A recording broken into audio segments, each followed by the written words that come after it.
While my son sat at our family dinner table, watching with a smirk as I drank what he thought was a glass of poisoned Pinot Noir, he had no idea that the waitress named Hannah had already shown me the security footage of him spiking my drink. He thought he was systematically destroying my senses so he could sell our family legacy to a conglomerate and turn it into a cleaning supply brand. But he didn't realize that I've spent the last 6 months documenting every drop of arsenic he put in my glass.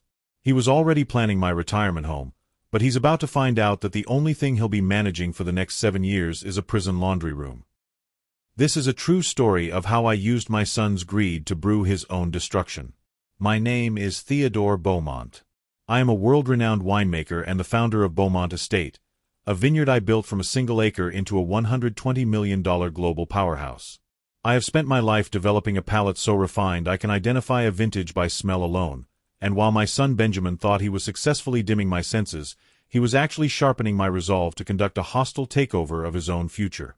With the help of a loyal waitress and a private detective, I have spent the last quarter conducting a forensic audit of Benjamin's gambling debts and his treacherous alliance with my biggest corporate rival.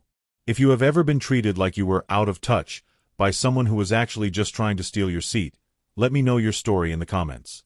Hit that like button and subscribe right now to see the footage from our final board meeting, where I made my son toast to his own downfall with the very poison he tried to kill me with. He thought lineage was a birthright, but he's about to learn that a true legacy is defined by character, and his time at Beaumont Estate expires in exactly 24 hours. The candlelight flickered across the mahogany table, casting long, skeletal shadows against the walls of the estate dining room. My son, Benjamin, sat across from me with a look of feigned concern that didn't quite reach his cold, restless eyes. He watched with bated breath as I lifted the crystal glass of Pinot Noir to my lips, his fingers twitching rhythmically against the tablecloth. He believed he was watching the beginning of my end, a slow and methodical erasure of the man who built this empire from nothing. I could smell the metallic tang of the arsenic beneath the notes of black cherry and damp earth, a scent that had become far too familiar over the last 6 months. I took a deliberate sip, letting the liquid coat my tongue while I maintained unwavering eye contact with my only heir. Benjamin offered a small, predatory smile, likely imagining the press release he would issue once I was declared mentally unfit to lead. He didn't know that I had spent the afternoon in the security booth with Hannah, watching the grainy footage of him leaning over my glass. The betrayal burned worse than the poison ever could, but I swallowed the wine anyway because the evidence needed to be undeniable. I had spent decades perfecting the art of patience, and I was not about to let a petulant amateur like my son ruin a vintage or a legacy. "You look tired, father," Benjamin said, his voice dripping with a false sympathy that made my skin crawl. He reached for his own glass, swirling a much safer vintage while he studied the tremors he expected to see in my hands. I kept my grip firm and my expression unreadable, refusing to give him the satisfaction of seeing me stumble. We were playing a game of chess where he thought I was the king under siege, unaware that I had already moved my queen into his back row. I leaned back in my chair, feeling the weight of the digital recorder in my pocket and the crushing reality of what I had to do next. The Beaumont Estate was more than just a collection of vines and barrels. It was my soul poured into the soil of this valley. Benjamin saw it as a liquid asset to be drained and sold to the highest bidder, a cleaning supply conglomerate that wanted our name but cared nothing for our craft. He had already signed a preliminary letter of intent with my rival, Marcus Thorne, a man who had been trying to bankrupt me since the late 90s.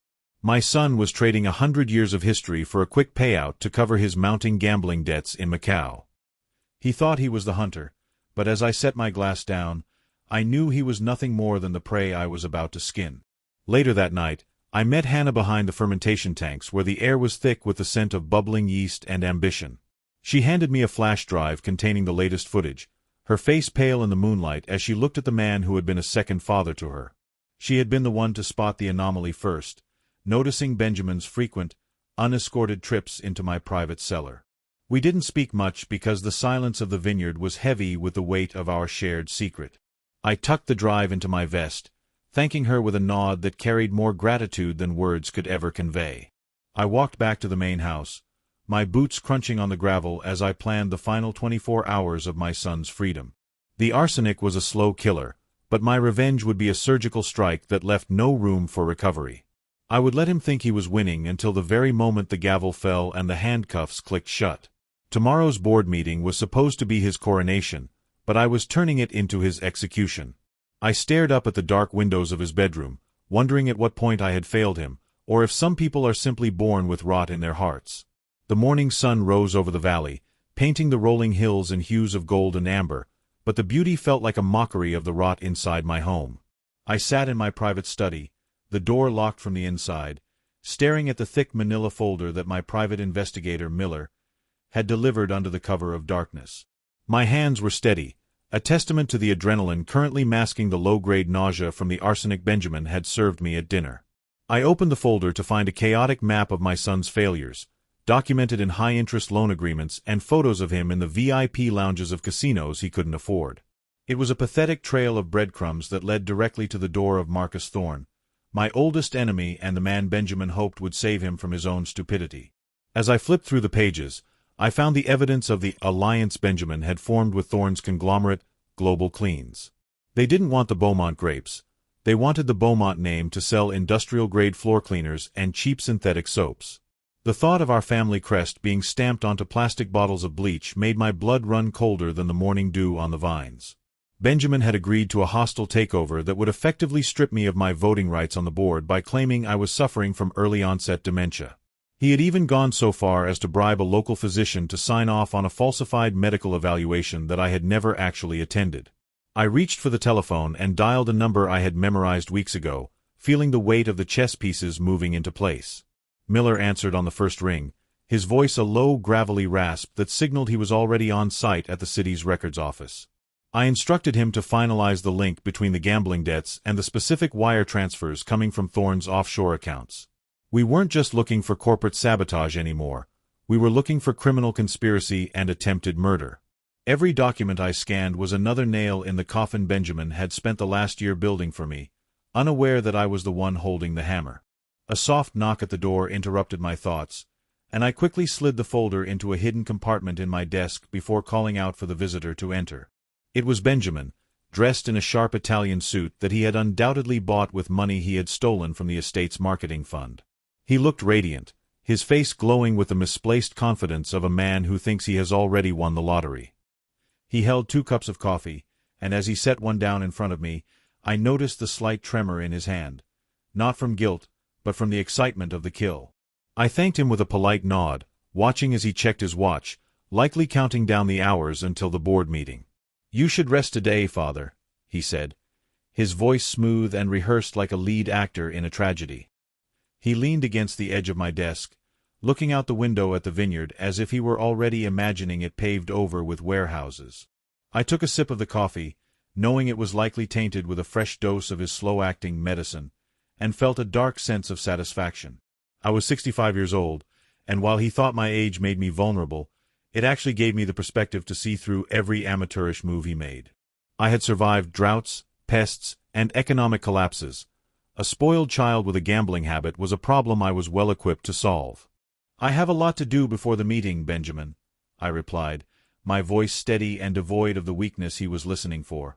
I watched his eyes narrow slightly, a flicker of confusion crossing his face as he realized I wasn't nearly as groggy as I should have been by now. He didn't realize that I had been counteracting his poison with a regimen of charcoal and specific supplements recommended by a toxicologist I'd hired in secret.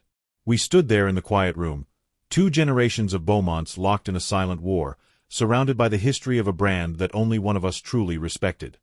He excused himself with a smirk, leaving me alone with my documents and the growing fire of a father's ultimate disappointment. By noon, I was down in the deep cellars, the place where the rarest vintages were kept under lock and key.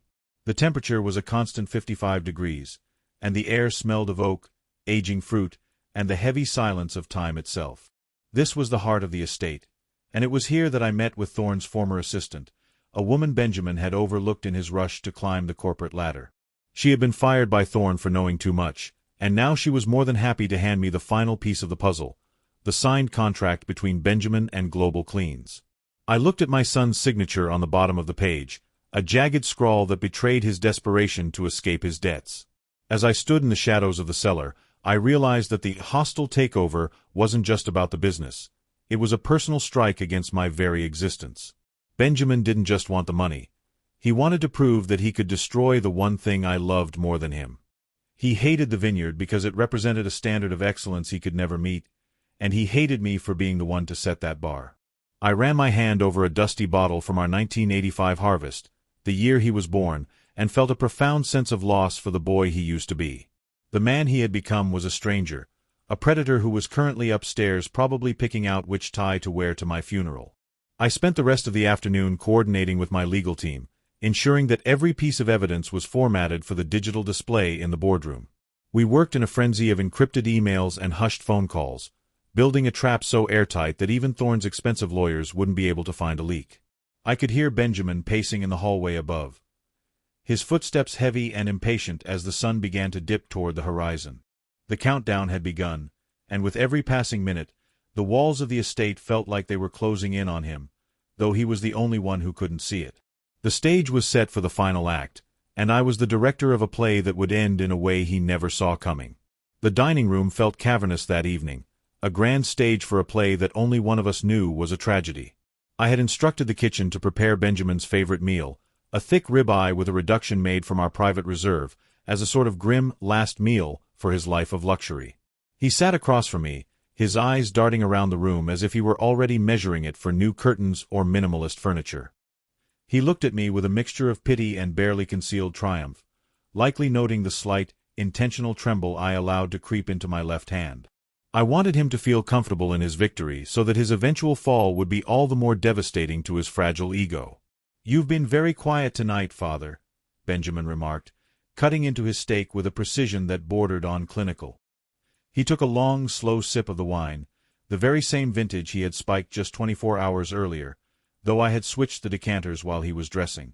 He was drinking the clean wine while I sipped from a glass of sparkling water, claiming my stomach was acting up from the stress of the upcoming meeting. I watched his expression shift, a brief flicker of annoyance that I wasn't consuming more of his toxin, followed by a smug realization that the damage was likely already done. He truly believed he had eroded my mind to the point of no return. We talked of trivial things, like the weather in the valley and the upcoming harvest, though every word felt like a lie suspended in the air between us. I asked him about his plans for the future of the estate, prodding him to see if he would have the courage to tell me the truth about the Global Cleans deal. Instead, he spun a web of fantasies about modernizing the brand and expanding into digital markets, using all the buzzwords he had picked up from his corporate handlers. I nodded along like a doting, fading old man, all the while thinking about the forensic audit in my desk that proved he had already sold those digital markets to Marcus Thorne for pennies on the dollar. As the meal drew to a close, a heavy silence settled over the room, broken only by the ticking of the grandfather clock in the foyer. Benjamin's confidence seemed to waver for a split second when I mentioned that Hannah had helped me reorganize the files in the library earlier that afternoon. His fork stopped midway to his mouth, and his eyes sharpened as he searched my face for any sign that I knew about her loyalty to me. He had tried to fire her twice in the last month, claiming she was inefficient, but I had overruled him both times without giving a specific reason. Now, the mention of her name seemed to act like a cold breeze in the room, making him pull his designer jacket a little tighter around his shoulders. "Why are you spending so much time with the help lately?" he asked, trying to sound casual, though the pitch of his voice rose just a fraction. He leaned forward, his shadow stretching long and dark across the table until it reached the edge of my plate. I simply smiled, a slow and tired expression that I had practiced in the mirror until it looked perfectly senile and harmless. I told him that at my age, I found more comfort in the company of those who had been with the estate for 20 years than those who had only just arrived. He relaxed slightly at that, interpreting my comment as the rambling of a man clinging to the past because he no longer had a future. I stood up to leave, bracing my hands on the table as if I needed the support to remain upright. Benjamin started to reach out to help me, a gesture of filial piety that made my stomach turn, but I waved him off with a dismissive flick of my wrist. I told him I would see him in the boardroom at 9 o'clock sharp and that he should make sure his presentation was ready for the investors. As I turned to walk away, I heard him let out a long, shaky breath of relief, the sound of a man who thinks he has just successfully buried a ghost. He didn't realize that the ghost was still very much alive and was currently preparing to haunt him for the rest of his natural life. I spent the hours between midnight and dawn in the vineyard, walking through the rows of Cabernet vines that my grandfather had planted before the Great Depression. The air was freezing, but the cold felt honest compared to the heat of the lies that had been told in my house over the last few months. I thought about the 7 years Benjamin would likely serve once the police saw the evidence of the attempted poisoning and the corporate espionage. It was a heavy price for a father to extract from a son, but the Beaumont estate was a living entity that demanded protection from parasites, even if they shared my blood. I touched the gnarled bark of an old vine, feeling a sense of peace that only comes when you have finally committed to a scorched earth policy. By 3 in the morning, Miller sent me a final text message confirming that Marcus Thorne's car had been spotted at the local airport. The vultures were circling, expecting to feast on the remains of my career before the sun reached its zenith. I went back to my study and pulled out a bottle of our most expensive brandy, pouring a small glass to toast the memory of the son I thought I had raised. That boy was gone, replaced by a greedy shell who valued a cleaning supply brand over the heritage of his ancestors. I sat in the dark, watching the clock hands crawl toward 9, knowing that by this time tomorrow, the name Beaumont would either be a symbol of resilience or a footnote in a corporate filing. The sun finally broke over the horizon, signaling the start of the final 24 hours. I showered, shaved with a steady hand, and put on my finest charcoal suit, the one I wore for weddings and funerals. Today, it would serve as both, as I prepared to bury Benjamin's ambitions and celebrate the rebirth of the estate. I checked the flash drive in my pocket one last time, feeling its sharp edges against my thigh like a hidden dagger. I walked down the stairs to find Benjamin already waiting in the foyer, looking nervous but ready, his briefcase clutched in his hand like a shield. "Are you ready, father?" he asked, and I could hear the hunger in his voice as he looked at the door. The boardroom of Beaumont Estate sat at the highest point of the winery, a glass-walled sanctuary that overlooked the valley. It was a room designed for visionaries, but today it felt like a courtroom. I walked in at 8:55 a.m., 5 minutes early, and found the directors already seated around the long oak table. They were men and women I had known for decades, people who had toasted to my health at my 60th birthday, yet today they wouldn't meet my eyes. I could feel the shift in the atmosphere. It was thick with the scent of a coup. Benjamin was standing at the head of the table, fiddle-faddling with a laptop and a projector, his movements jerky and filled with a manic energy. He looked up as I entered, and for a split second, I saw a flash of genuine fear in his eyes. He quickly masked it with that same oily smile he had inherited from his mother's side of the family. He offered me the seat at the far end of the table, away from the power position, claiming he wanted me to relax and enjoy the presentation. I took the seat without a word, feeling the eyes of the board members tracking my every move. They were looking for the tremors, the slurred speech, and the confusion that Benjamin had promised them would be there. I gave them nothing but a stony, cold stare that made the air in the room drop 10 degrees. "Thank you all for coming on such short notice," Benjamin began, his voice booming with a confidence that sounded hollow to my ears. He dimmed the lights, and a slide appeared on the screen, Beaumont Estate, the next generation. He spoke of synergy and market disruption, using the corporate language of the men who wanted to turn my wine into floor polish. As he spoke, he walked around the room, placing a small glass of our signature Pinot Noir in front of each board member. When he got to me, he lingered for a moment, his hand hovering over my glass. He looked at me with a silent plea to drink, to fulfill the role of the dying king so he could finally take the crown. "Before we vote on the merger with Global Cleans," Benjamin said, raising his glass to the room, "I'd like to propose a toast to my father. He built this place from the dirt up, and while his health may be failing, his legacy will live on through the bold new direction we are taking today." The board members raised their glasses, their faces illuminated by the blue light of the projector. They looked like ghosts waiting for a signal. I picked up my glass, the ruby liquid catching the light, and I could smell the arsenic again, stronger this time, as if he had doubled the dose in his desperation to finish the job today. I didn't drink. I just held the glass and watched him. "Benjamin," I said, my voice cutting through his polished speech like a blade through silk. The room went silent. Even the air conditioning seemed to stop. My son froze, his glass halfway to his lips, his eyes widening as he realized I sounded more alert than I had in months. "You mentioned my health, and you mentioned my legacy. But you forgot to mention the security footage from the kitchen 2 nights ago." I reached into my pocket and pulled out the flash drive, sliding it across the polished oak table until it hit his laptop with a sharp clack. The sound echoed like a gunshot in the small room. The color drained from Benjamin's face so fast I thought he might actually faint. He tried to laugh it off, a high-pitched, nervous sound that died in his throat when he saw that no one else was joining in. I stood up, my legs strong and my posture perfect, shedding the senile old man persona like a moth-eaten coat. I walked to the front of the room and took the remote from his trembling hand.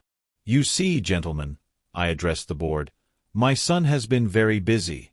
Not with marketing, but with chemistry. He's been trying to see exactly how much arsenic a 65-year-old heart can take before it stops beating." I clicked the remote, and the projector screen changed. It wasn't a slide about market shares anymore. It was a high-definition video of the estate kitchen. The timestamp showed 11:42 p.m. on Tuesday. The room watched in horrific silence as Benjamin entered the frame, looking over his shoulder before pulling a small vial from his pocket.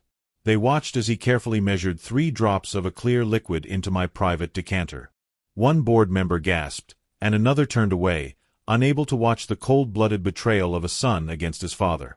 I paused the video on Benjamin's face, a mask of pure, unadulterated greed. "I've also taken the liberty of inviting a few guests to join us," I said, nodding toward the back door. The heavy double doors opened, and Miller walked in, followed by 2 detectives from the county's major crimes unit.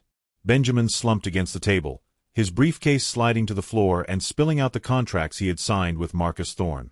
He looked like a broken child, the sharp lines of his Italian suit now looking 2 sizes too big for him. The bravado was gone, replaced by a whimpering realization that the retirement home he had planned for me was about to become a concrete cell for him. "Father, please," he whispered, his voice cracking as the detectives moved toward him. I didn't look at him. I looked at the board members, who were now scrambling to distance themselves from the boy they had almost handed my empire to. I told them the meeting was adjourned and that a full forensic audit of the company's accounts would begin within the hour. As the detectives led Benjamin away in handcuffs, he turned back to me, his face twisted in a mixture of rage and sorrow. I simply picked up the glass of poisoned wine he had poured for me and poured it slowly onto the floor, watching the red stains spread across the expensive rug. The silence that followed the click of the handcuffs was more deafening than the shouting that had preceded it. I stood at the head of the boardroom table, my hand resting on the cool wood, watching through the glass as the patrol car vanished down the long, winding driveway of the estate. The board members remained frozen in their seats, looking like statues in a museum of corporate failure. They had been prepared to vote me into oblivion, and now they were faced with the reality that they had almost tied their fortunes to a murderer. I didn't give them the satisfaction of an angry outburst. Instead, I poured myself a glass of water, my hand as steady as the stone foundation of the cellar below. "I expect your formal resignations on my desk by the end of the business day," I said, my voice barely above a whisper yet carrying to every corner of the room. One of the older directors tried to protest, stammering about due process and misunderstandings, but I simply pointed to the frozen image of Benjamin on the projector screen. The image of my son spiking my drink was a finality that no lawyer could argue away, and they knew it. They filed out of the room one by one, avoiding my gaze, leaving me alone with the ghosts of the morning.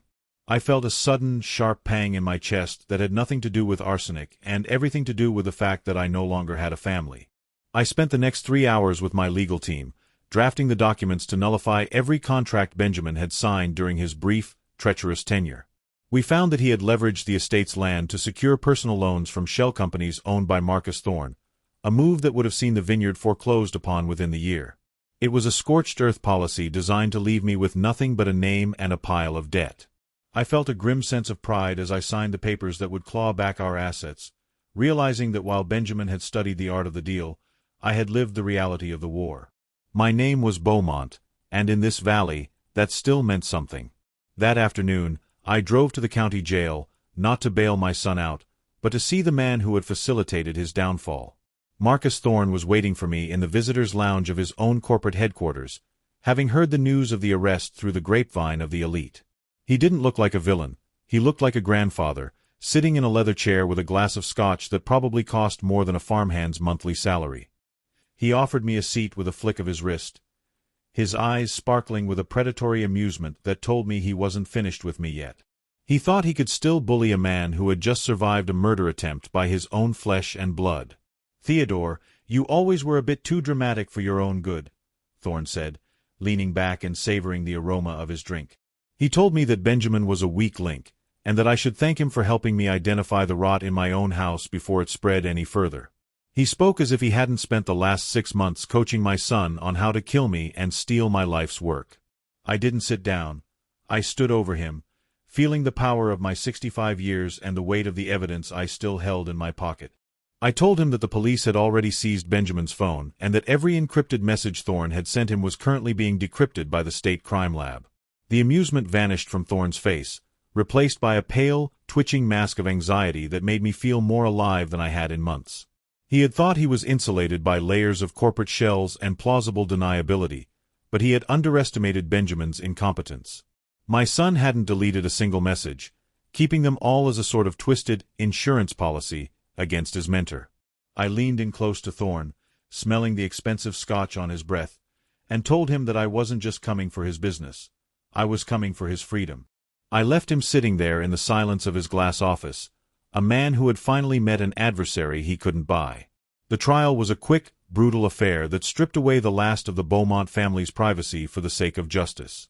Benjamin sat at the defense table, his expensive suit replaced by a cheap, ill-fitting blazer that made him look small and pathetic. He tried to claim that I had driven him to it, with my high expectations and refusal to retire, but the jury saw through the lies the moment the security footage was played. When the judge read the sentence, 7 years in a state penitentiary for attempted murder and corporate fraud, Benjamin looked at me with a silent, desperate plea for mercy. I didn't blink. I simply stood up and walked out of the courtroom, the sound of the gavel echoing in my ears like the closing of a tomb. I returned to the estate and went straight to the laundry room, a place I hadn't visited in years, and looked at the industrial machines. I thought about Benjamin, a boy who had never washed a single shirt in his life, now being assigned to the prison laundry detail as part of his intake. It was a poetic kind of justice, a man who tried to turn a vineyard into a cleaning supply brand now spending his days surrounded by bleach and detergent. I realized then that the hostile takeover was finally complete, but it was I who had taken over his future, ensuring he would have plenty of time to think about the value of a legacy. I turned off the lights in the laundry room and walked back into the sunshine, ready to start the long process of replanting the vines he had tried to poison. 6 months had passed since the gates of the state penitentiary had swung shut behind Benjamin, yet his presence lingered in the estate like a bad vintage that refused to settle. I spent my mornings in the fields, the crisp air of a new season filling my lungs, trying to forget the metallic scent of the arsenic that had once defined my existence. The vines were beginning to bud, tiny green shoots pushing through the gnarled wood, oblivious to the fact that the man who was supposed to inherit them was currently scrubbing orange jumpsuits in a room without windows. I found a strange solace in the physical labor of the vineyard, using the ache in my muscles to drown out the silence of the empty house. Every evening, I returned to the dining room and sat in my usual chair, though I now kept a loaded shotgun in the umbrella stand by the door. The reconstruction of the Beaumont brand was a slow and agonizing process that required me to grovel before the very distributors I had once commanded. They were wary of the poison estate, a nickname the tabloids had coined during the trial, and it took every ounce of my 65 years of experience to convince them that the rot had been excised. I held private tastings for the elite, pouring the wine myself and drinking first to prove that the contents were pure and untainted. I could see the hesitation in their eyes, the way they studied my face for the tremors that had once been my son's ultimate goal. It was a humiliating tour of penance, but I did it for the soil and for the name that Benjamin had tried to turn into a cautionary tale. The first letter from the prison arrived on a Tuesday, the envelope stamped with a bold red warning that it had been inspected by the warden's office. I held it in my hands for a long time, feeling the thin, cheap paper and imagining Benjamin's manicured fingers gripping a plastic pen. I expected a plea for forgiveness or perhaps a rant about the unfairness of his sentence, but the words inside were far more calculated and cold. He wrote about the laundry room, describing the smell of the industrial bleach in a way that mirrored how I described the notes of a fine Cabernet. It was a chilling reminder that while I had won the war, the boy I raised had become a master of psychological warfare. "Check the ventilation in the private cellar, Father," the letter concluded, the handwriting becoming a jagged scrawl that bled into the margins. "You were so proud of finding the arsenic in the decanter, but you always lacked the imagination to look for the source." I felt a cold knot tighten in my stomach as I read the words a second time, the implication of a second bottle or a hidden trap sending a shiver down my spine. I hadn't stepped foot in the private cellar since the day of the board meeting, having locked the heavy iron door and buried the key in a drawer. Benjamin knew my habits better than anyone, and he knew that my curiosity and my pride would eventually drive me back into the dark. I grabbed a heavy flashlight and the cellar key, my heart hammering against my ribs like a trapped bird as I descended the stone steps. The air grew colder and damper with every step, the scent of aging oak replaced by something sharper and more chemical that I hadn't noticed before. I reached the ventilation shaft behind the rack of 1945 vintages and shone the light into the narrow, dusty opening. There, nestled deep within the grate, was a small, automated misting device connected to a canister of colorless liquid. It was a slow-release system designed to poison the very air I breathed, a backup plan in case I stopped drinking the wine he served me. The realization that my son had intended for me to die in my favorite place on earth was a blow that finally broke through my stoic defenses. I sat on the cold stone floor, the flashlight rolling away from my hand, and let out a sound that was somewhere between a laugh and a sob. He hadn't just wanted to kill me. He had wanted to turn my sanctuary into my tomb, ensuring that my last breath was filled with his malice. I realized then that the 7 years he was serving were not nearly enough to atone for the depth of his hatred. I stayed in the dark for hours, surrounded by the finest wines in the world, feeling like the poorest man in the valley. The following week began with a quiet knock on my study door and ended with the uneasy certainty that the war had entered a new phase. My chief financial officer stood in the doorway longer than usual, a stack of printouts clutched to his chest, his expression carefully neutral in the way men get when they're delivering bad news they don't yet fully understand. He closed the door behind him and laid the papers across my desk, smoothing them as if order might soften the impact. A mysterious entity called Heritage Holdings had begun aggressively buying Beaumont stock. At first glance, it looked almost elegant. No sudden spikes. No obvious overreach. Just a steady accumulation, executed through a web of shell companies so layered and deliberately fragmented that it bypassed the usual reporting thresholds for a hostile acquisition. A dozen names, all innocuous, all legally distinct, all quietly converging on the same outcome. It was the kind of maneuver only someone with patience, capital, and a deep understanding of regulatory blind spots could pull off. I didn't need anyone to explain who was behind it. This wasn't just a corporate raid. It was the second front of a war Marcus Thorne had started months ago, back when he still believed subtlety would be enough. Benjamin had been the opening gambit, the inside man. The blade slipped between my ribs while I was busy tending vines and trusting blood. Now that my son was behind bars, that blade had been withdrawn and replaced with something heavier. Something designed to crush rather than cut. Thorne was done using proxies. The old lion was coming for the pride directly. I studied the list of shareholders who had already sold. The names felt like a personal indictment. Men and women I had known for decades. People who had toasted anniversaries with me, who had spoken reverently about tradition and stewardship while standing on my terrace with a glass of Beaumont Reserve in their hands. They were selling now, quietly and efficiently, their loyalty reduced to a line item and a wire transfer. Some of them had probably convinced themselves it was just business. Others knew exactly what they were doing and chose convenience anyway. Betrayal, I was learning, rarely announced itself with drama. It arrived neatly formatted. After my CFO left, I sat alone for several minutes, the papers untouched, the room too still. Then I reached for the phone and asked Hannah to come up to the study. She arrived quickly, wiping her hands on her apron out of habit before remembering she didn't need to. Of everyone left on the estate, she was the only one whose loyalty I didn't have to question. Not because she was naive, but because she had already seen too much. The poison in the vines. The device hidden in the cellar. The lies that had wrapped themselves around this place like ivy. I told her everything. About Heritage Holdings. About the shell companies. About the way Thorne was positioning himself to take control without ever appearing in the paperwork. I told her again about the listening device in the cellar, about how long someone had been watching us from the shadows. As the pieces came together, I watched the color drain from her face until she looked pale and hollow, like the ghostly whites we bottled during cold fermentations. "So he's not stopping," she said quietly. "No," I replied. "He's accelerating." Hannah didn't panic. She never did. Instead, she thought, Then she offered an idea that was as dangerous as it was desperate. We could reach out to the smaller vineyard owners in the valley. The independents.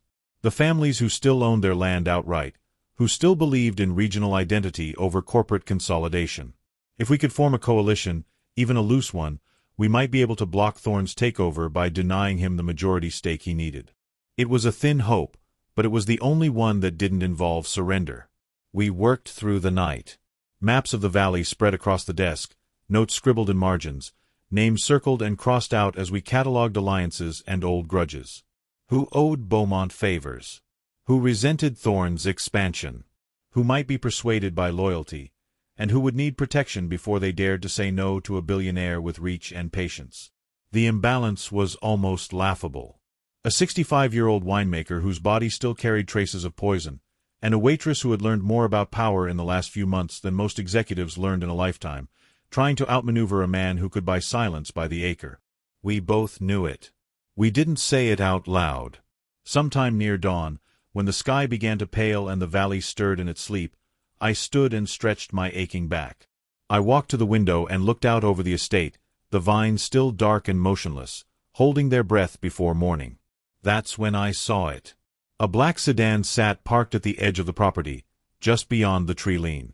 Its headlights were off. Its windows opaque. The engine idled softly, a barely perceptible vibration in the air. It hadn't been there an hour earlier. It hadn't made any attempt to hide. It didn't need to. Thorne's men. A message, delivered without words. You are seen. You are measured. You are not alone. I didn't flinch.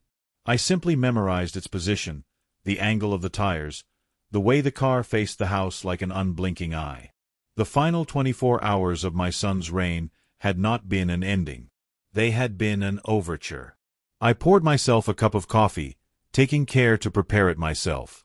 Old habits die hard when someone has tried to kill you with what you consume. I took a slow sip, letting the bitterness ground me, feeling the familiar fire of resolve settle in my gut. Fear was still there. It always would be. But it no longer ruled the room. If Marcus Thorne wanted a fight, I would give him one. Not a clean one. Not a polite one. One that would scorch the valley and leave no illusion intact. One that would carve the Beaumont name into history not as a victim of consolidation, but as the place where a predator finally bled. I reached for the phone and called Miller. The hostile takeover was about to become very literal.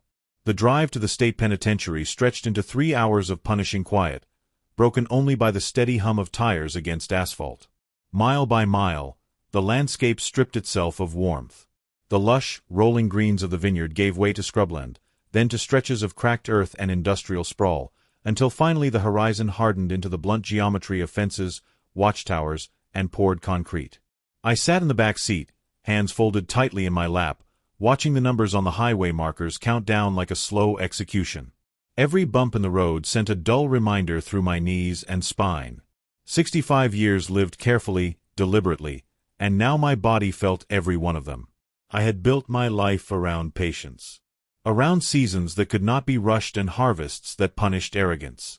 Time, in my world, was a collaborator. Here, it was a weapon.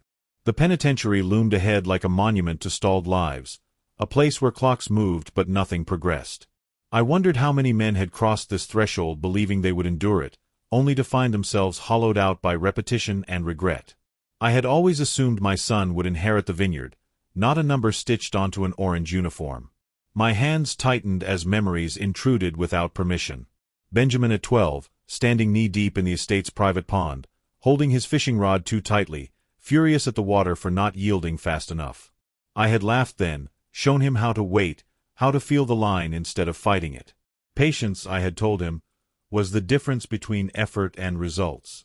Now I tried to reconcile that boy with the man who had tried to gas me in my own cellar, who had calculated toxin dispersion the way I calculated barrel aging.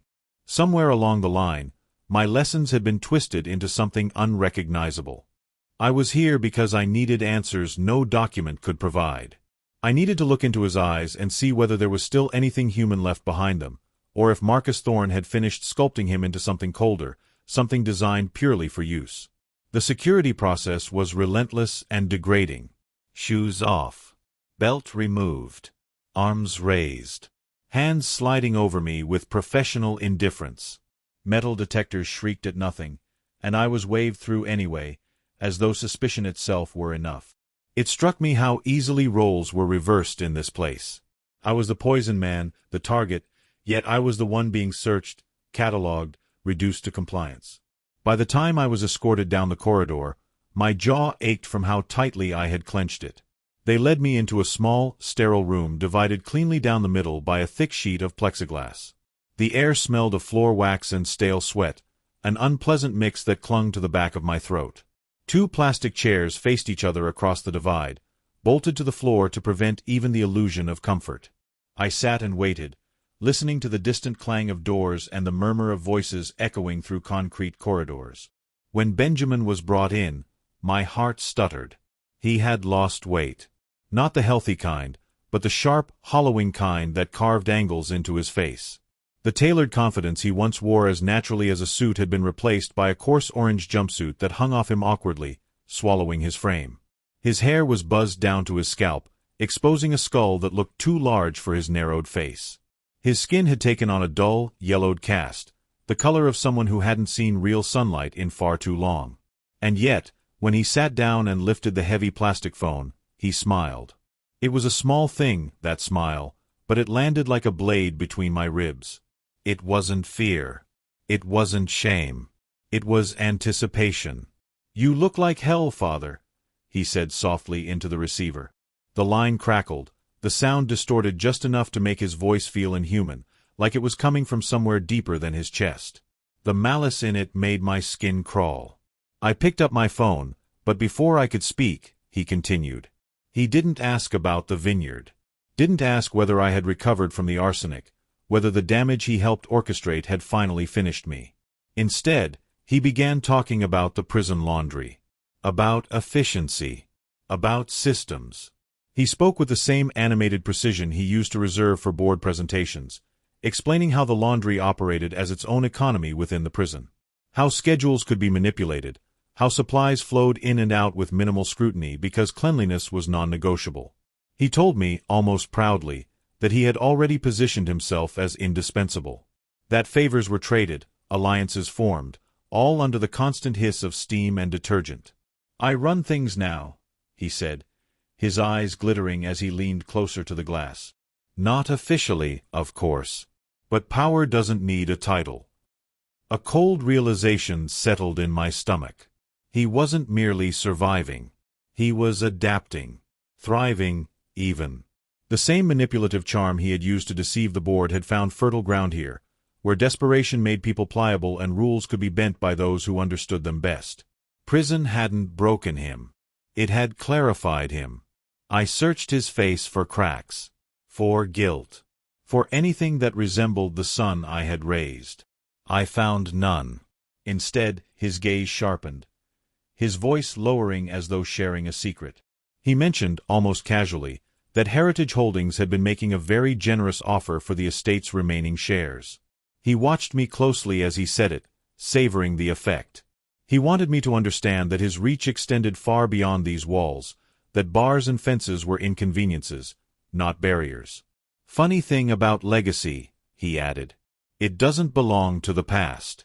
It belongs to whoever controls the future." The guard shifted nearby, signaling that our time was nearly up. Benjamin leaned back, satisfied, his message delivered. As he hung up the phone, his smirk lingered, confident and cruel. I remained seated long after he was escorted out, the plastic receiver still warm in my hand. Whatever hope I had carried into that room dissolved into something heavier, more dangerous. The boy from the pond was gone. In his place sat a man fully committed to destruction, sharpened by thorn and unleashed in a world that rewarded exactly that kind of ruthlessness. When I finally stood to leave, my resolve felt different. Harder. Quieter. I had come seeking remnants of love. I left with certainty. This was no longer about saving my son. It was about stopping him. "How are you talking to Thorn?" I asked, keeping my voice level, stripped of the anger he was clearly hoping to draw out of me. The visiting room was too bright, all pale walls and bolted furniture, designed to bleach emotion out of the air. I watched him carefully as the words landed. For the briefest moment, his expression faltered. It was subtle, a tightening around the eyes, a fraction of a second too long before he masked it, but it was enough. That flicker told me everything I needed to know. I had touched a live wire. He didn't answer the question. Not directly. Benjamin never did when the truth would corner him. Instead, he leaned back in his chair and smiled, the practiced, condescending smile he used when he thought he was the smartest man in the room. He began talking about stains, about how some were organic, some chemical, some psychological, about how, with the right solvents and the right access, even the most stubborn marks could be lifted clean, leaving no trace behind. He spoke as if he were giving a lecture, his hands moving in small, deliberate gestures, as though he were still in a boardroom and not wearing a prison uniform. I listened, letting him talk, letting him reveal himself. The metaphor was crude, but effective. He was telling me that systems could be manipulated, that processes designed for cleanliness could be repurposed for concealment. And suddenly, the pieces aligned. The prison laundry wasn't just a job assignment or a privilege he had earned through good behavior. It was infrastructure, a blind spot, a place where chemicals came and went in bulk, where labels were rarely questioned, where carts moved freely between secured areas under the assumption of necessity. The laundry room was a hub. In that humid, industrial space, messages could be hidden in plain sight, encoded in inventory numbers or slipped inside sealed canisters. Contraband could move with the rhythm of routine, shielded by the monotony of washing and folding and distribution. Benjamin wasn't isolated behind bars. He was positioned. He had made himself indispensable, the intermediary between the prison population and Marcus Thorne's corporate empire beyond the walls. He was still working, still coordinating, still dismantling my life's work one calculated step at a time. When the guard signaled the end of the visit, Benjamin stood and straightened his shirt, his confidence fully restored. He leaned in just enough to remind me that he believed he was untouchable. I said nothing. There was nothing left to say. Words were for people who thought they could still persuade each other. As I walked out of the facility, the weight in my chest tightened into something sharper. Urgency edged toward panic, a rare and dangerous place for me.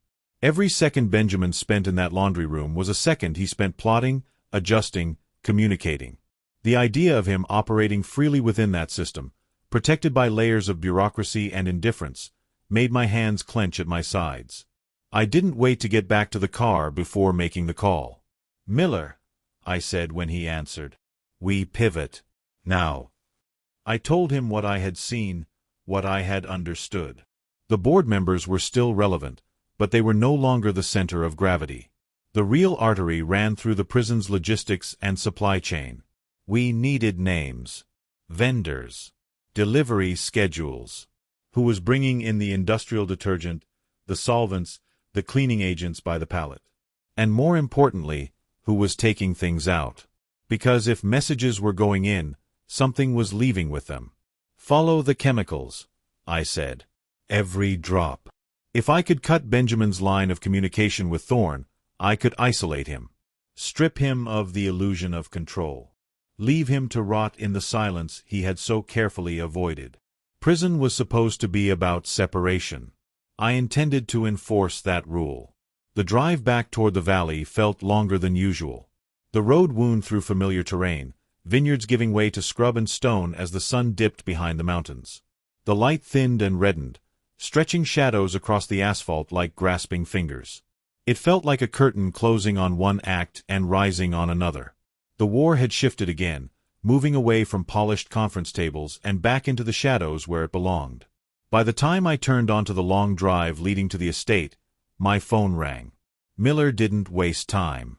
He had already found something. A local chemical distributor, small on paper, aggressively efficient in practice, that had recently secured contracts with both the state prison and Global Cleans, one of Thorne's many subsidiaries. The timing was too perfect to be coincidence. The pricing structure was even more telling. Just competitive enough to win bids, just inflated enough to hide margins. A closed-loop system. Thorne never touched the dirty work directly. He never had to.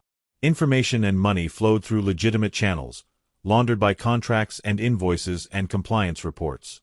On the surface, it was just business. Beneath it, a private pipeline that connected my son's prison laundry to a corporate empire designed to crush anything that stood in its way. I hung up and went straight to my study.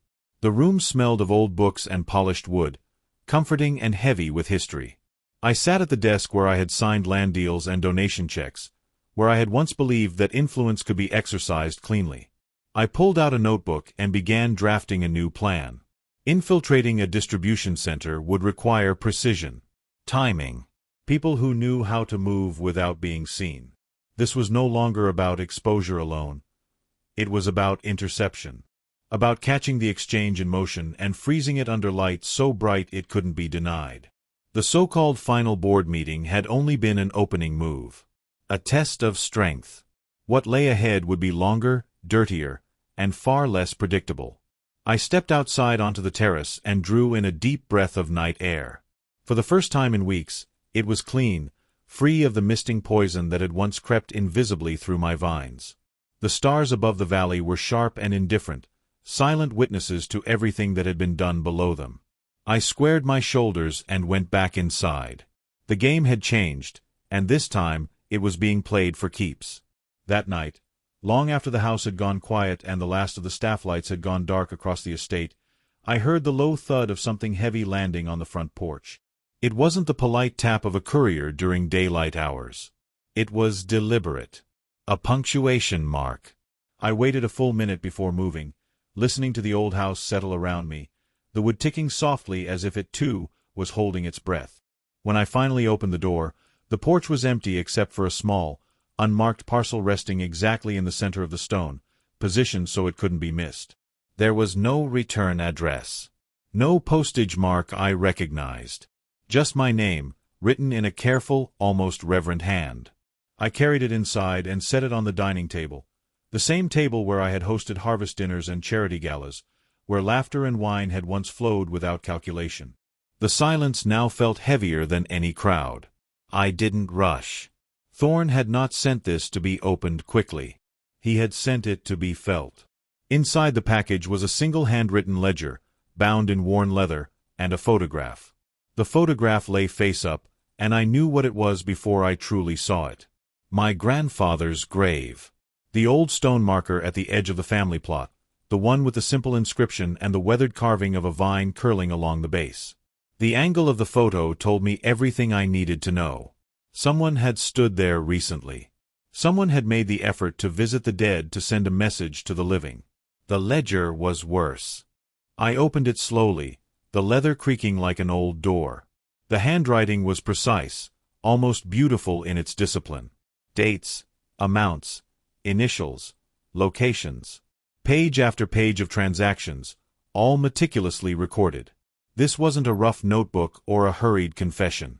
It was a record meant to last, meant to be understood by someone who valued order.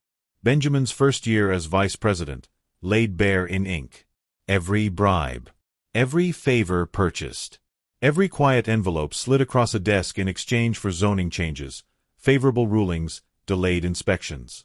Names leapt off the page and struck like blows. A city councilman who had toasted my 70th birthday. A judge whose daughter I had written a recommendation letter for. A regional regulator who had praised our sustainability practices while signing off on exemptions he had no intention of reviewing. These weren't distant figures in some abstract system. These were people who had sat at my table, who had shaken my hand, who had spoken warmly of tradition and integrity while accepting my son's blood money in the dark. The photograph was a warning, but the ledger was a threat sharpened to a point. Thorne didn't need to say anything explicitly. The message was clear enough. My legacy wasn't confined to barrels and bottles. It extended into the ground, into the soil that held my ancestors, into a name that had survived wars, depressions, and the slow erosion of time. He was reminding me that nothing was sacred. Not family. Not history. Not the dead. If I didn't step down, if I didn't stop, he would exhume the past and use it to crush whatever future remained. I sat in the dark, the ledger open across my knees, the grandfather clock in the foyer ticking with exaggerated patience. The house smelled faintly of oak and dust and old paper. For the first time since this began, I felt something dangerously close to grief. Not for myself, but for the illusion I had lived under. I had believed corruption was an infection at the edges, something you could cut away cleanly. The ledger told a different story. This wasn't rot. It was a circulatory system. I studied the names again, slower this time, tracing the lines with my finger. This went beyond Thorne. Beyond Benjamin. The entire valley had been complicit, lubricated by money and silence. The realization settled heavily in my chest. Defeating one man would change nothing. Removing my son from power would be symbolic at best. The system would close ranks, absorb the shock, and continue as it always had. If I wanted to save the Beaumont estate, truly save it, I couldn't just win a battle. I had to end the war by destroying the terrain it was being fought on. I closed the ledger and set it aside, then pulled a legal pad from the sideboard drawer. The pen felt solid in my hand, grounding. I began my own list. Not emotional. Not vengeful scribbling. Just names, connections, leverage points. People who thought they were invisible. People who believed their loyalty to Thorne would protect them. I knew better. Wine had taught me patience. Fermentation was controlled decay, after all. Timing was everything. The clock in the foyer chimed, the sound echoing through the empty house. Midnight. A clean line between what had been and what would come next. I felt an unexpected calm wash over me, steady and cold. The kind of calm that arrives only after you accept that retreat is no longer an option. Fear loses its edge when there's no escape planned. I wasn't just a 65-year-old winemaker anymore. I was a man stripped down to essentials, armed with decades of knowledge about pressure, patience, and precision. I knew how long things needed to sit before they transformed. I knew when to intervene and when to let time do the damage for me. I walked to the window and looked out at the sleeping vines, their silhouettes etched against the moonlit fog. They had endured storms and droughts, pruning and frost, always returning stronger. I rested my hand against the glass and made a silent promise to my grandfather. His name would remain untainted, whatever it cost, whatever it took. This was no longer a hostile takeover in the corporate sense. Money was incidental now. This was about the soul of the Beaumont name, and I was prepared to stain my hands to keep it clean. The industrial district of the valley was a jagged scar of corrugated metal and cracked asphalt, a place that looked like it had been forgotten on purpose. Sodium lights flickered overhead, casting sickly halos on puddles that reflected nothing clean. It was a brutal contrast to the manicured symmetry of my vineyard, where every row was measured, every vine trained to behave. I sat in the passenger seat of Miller's nondescript SUV, gloved hands folded tightly in my lap, my heart beating with a cold, deliberate rhythm that felt almost mechanical. We had been parked for nearly 40 minutes, watching the loading docks of Vanguard Chemical, the distributor Miller had traced as the hidden artery connecting Marcus Thorne to the prison laundry system. It was almost 2 in the morning. The air carried the sharp tang of ozone mixed with wet pavement and something faintly metallic, like old blood. I felt like a ghost haunting my own life. 65 years old, a man who should have been worrying about sugar levels in grapes and the timing of the next harvest, not memorizing guard rotations and truck schedules. My body still remembered the poison. Some nights, my joints ached so badly I couldn't sleep, and my lungs burned after even mild exertion. The doctors called it residual damage. I called it a reminder. Someone had tried to erase me quietly, using my own work as the weapon, and they had failed. That failure had consequences. Miller broke the silence with a subtle tilt of his head toward the docks. Movement. A prison transport truck was backing into position, its reverse alarm cutting through the night like a flat, accusatory note. Men in dark uniforms moved with practiced efficiency, forklifts humming as crates were transferred from warehouse to truck. From a distance, it looked routine, boring even. That was the point. Crime at this level thrived on looking dull. Hannah was already in position at the far end of the lot. Through the small earpiece pressed against my skull, I could hear her breathing, controlled and steady. She was using a long-range camera, documenting every crate, every serial number, every handoff. Evidence mattered. Assumptions did not. She murmured timestamps and descriptions under her breath, building a record that would be difficult to dismiss and impossible to erase. Then it happened. A man wearing a Thorne-branded security uniform stepped out of the warehouse office, carrying something small in his gloved hand. He didn't go to the forklift operator or the supervisor. He went directly to the driver. The exchange was quick, almost casual. A sealed metal canister passed from one hand to another. No clipboard. No manifest. No signatures. Just a nod and a half-smile, the kind shared by people who believed the rules were for someone else. "There," Hannah whispered. "Got it." My pulse slowed instead of spiking. Rage would have been easy. Focus was better. I gave Miller a short nod, and he eased the SUV forward, cutting the headlights before we rolled to a stop behind a stack of shipping containers. We got out, the night swallowing the sound of the doors. We stayed low, moving through shadow and steam, the ground slick beneath our boots. Every breath burned, my lungs protesting the pace, but I ignored them. Pain had become background noise. Purpose was louder. We intercepted the driver just as he finished locking the rear doors of the truck. He startled when Miller's hand clamped onto his shoulder, but the surprise drained quickly from his face, replaced by a mask of practiced indifference. This wasn't his first midnight irregularity. Miller didn't bother with questions. He slammed the man back against the steel door, the impact echoing through the hollow cargo space. "Keys," Miller said quietly. The driver hesitated for half a second too long. Miller leaned in closer, and the keys appeared. I moved around to the cab, opened the door, and retrieved the canister. It was heavier than it looked, cold even through my gloves. The label was convincing, complete with barcodes and hazard symbols, identifying it as an industrial solvent used for cleaning textile machinery. A lie, layered carefully enough that no one would question it twice. We stepped back into the shadows. Hannah joined us, her face pale but eyes sharp. I twisted the seal and opened the canister. Inside was not liquid. It was paper, dense and neatly packed. Encrypted ledgers, each one marked with dates, routes, and codes that matched the patterns Miller had been unraveling for weeks. And beneath them, nestled in protective foam, was a single heavy glass vial. Clear. Unlabeled. Ordinary, if you didn't know what you were looking at. My hands shook, just slightly. Not fear. Recognition. The third bottle. I had seen the first two in hospital labs and court photographs, always one step removed, always discussed in careful hypotheticals. This one was real. Solid. Cold. The final piece. The definitive proof of Marcus Thorne's direct involvement in the attempt on my life.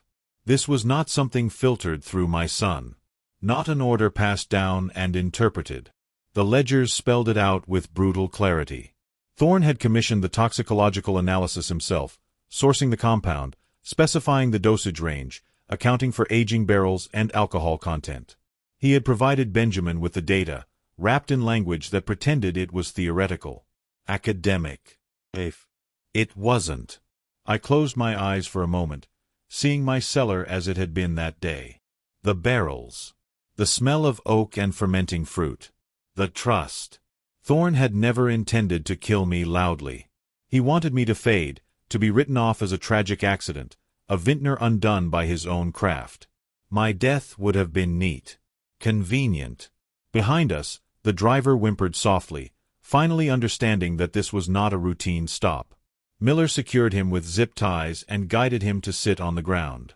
Hannah was already uploading the footage, backing it up redundantly, her fingers flying with quiet urgency. I slipped the vial back into the canister and sealed it. Evidence preserved. A line crossed. For the first time that night, I allowed myself a thin smile. The hunt was no longer about suspicion or inference. It was about facts. And facts, once exposed, had a way of surviving even the most expensive attempts to bury them. The document inside the canister was a chilling masterpiece of corporate malice, a step-by-step guide on how to dismantle a human being from the inside out. Thorne hadn't just suggested the poison. He had calculated the exact dosage required to mimic a slow cognitive decline, ensuring that the board would have no choice but to remove me. It was a cold-blooded blueprint for a murder that would look like a tragedy, a way to steal my empire without ever leaving a fingerprint on the weapon. I stood in the middle of the dark loading dock, the paper fluttering in the wind, and realized that Benjamin had been nothing more than a puppet for a much older, much crueler man. My son was a fool and a traitor, but Thorne was the architect of the rot, and for that, he deserved a special kind of hell. Miller secured the driver and the guard, while I called the district attorney's private line, the one I had secured during my weeks of forensic auditing.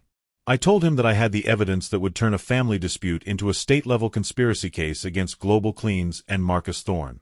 The weight of the world seemed to shift in that moment, the power balance in the valley tilting back toward the Beaumont name. I looked at the vial of clear liquid in my hand, thinking about how easy it would be to find Thorne's own private decanter and return the favor. But I was a winemaker, a man of character, and I knew that the most satisfying vintage of all would be the one served in a court of law. We waited for the authorities to arrive, the blue and red lights eventually cutting through the industrial gloom like a signal of hope. As the police took statements and bagged the evidence, I sat on the bumper of the truck, watching the sun rise over the distant mountains. The 24-hour deadline I had given Benjamin months ago had grown into a lifelong sentence for the men who tried to destroy me. I felt a sense of closure beginning to take root, but I knew the final harvest was still to come. I had protected the soil, I had protected the name, and now I was going to ensure that Marcus Thorne never tasted a drop of Beaumont wine again as long as he lived. 3 days later, I walked into the boardroom for the last time, not as a victim, but as the undisputed master of the estate. The room was empty except for the lawyers and the new, interim board members I had handpicked from the most loyal families in the valley.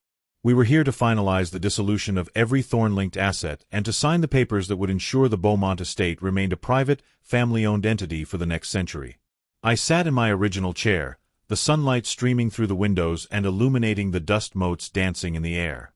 The silence was peaceful now, a stark contrast to the screaming matches and betrayals that had defined the last half-year. I looked at the portrait of my father on the wall, imagining the disappointment he would have felt in his grandson, but also the pride he would have felt in the survival of the land. We signed the final documents, the scratch of the pens the only sound in the room, and I felt the heavy burden of the hostile takeover finally lift from my shoulders. The Beaumont name was clean again, scrubbed of the bleach and the arsenic by the sheer force of my will. I was 65 years old, and while my body was tired and my heart was scarred, my legacy was more secure than it had ever been in the history of the vineyard. I stood up, thanked the men and women in the room, and walked out into the fresh air of the valley I had saved. I drove down to the prison one last time, not to speak to Benjamin, but to leave a single bottle of our newest vintage at the gate for him. It was a bottle he would never be allowed to drink, a reminder of what he had traded for a handful of silver and a desperate man's lies. I didn't need to hear his excuses or see his tears. I just wanted him to know that the estate was flourishing without him. As I drove away, I saw the black sedan of Marcus Thorne being towed from his office by federal agents, the cycle of revenge finally coming to a complete and satisfying close. I headed back to my vines, ready to begin the long, slow work of the next harvest, a true winemaker at peace in his own kingdom. If you loved my story, please like this video and subscribe to the channel and let me know in the comments where you have watched it from and what you would have done if you were in my place. This inspires us to share more such stories with you.